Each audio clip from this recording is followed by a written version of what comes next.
अस्सलाम वालेकुम everyone, welcome back to our channel. आज हमारा टॉपिक है what is biostatistic. If we break this word down, bio means life and statistic mean data math और we can say dealing with data.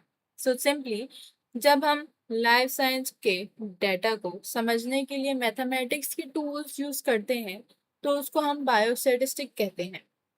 इस पूरे subject में हम सिर्फ तीन मेन काम करते हैं। पहला, डाटा कलेक्ट करना। दूसरा, उसको ऑर्गेनाइज करना। और तीसरा, सबसे आखिरी, कंक्लूड करना, कंक्लूजन निकालने ताकि हम सही डिसीजन ले सकें। और यही बायोस्टैटिस्टिक की असल पर्सपेक्टिव है। बायोस्टैटिस्टिक को समझने के लिए सबसे पहले हमें पता होना चाहिए कि डाटा होता क्या है।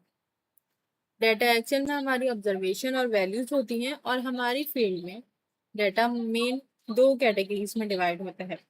पहला, क्वालिटेटिव डाटा। ये डिस्क्रिप्टिव होता है जिसे हम नंबर्स में मेजर नहीं करते, जैसे किसी फूड आइटम का कलर चेक करना, उसका टेक्सचर और उसकी स्मेल, बिल्कुल इस एप्पल की तरह। दूसरा है क्वांटिटेटिव डाटा। यह हमेशा न्यूमेरिकल में फॉर्म में होता है, जिसमें हम बाकायदा स्केल पर मेजर करते हैं, जैसे कि एक वेट, शुगर या परसेंटेज या बैक्टीरियल काउंट।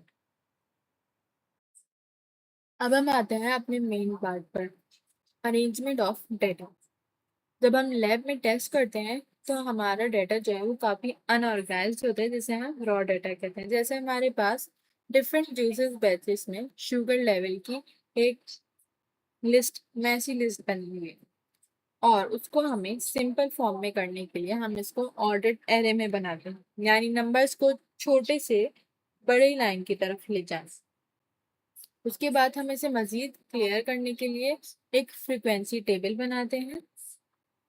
इस टेबल में हम लिखते हैं कि एक स्पेसिफिक नंबर पूरे डेटा में कितनी बार रिपीट हो रहा है, जिसे उसकी फ्रीक्वेंसी कहा जाता है।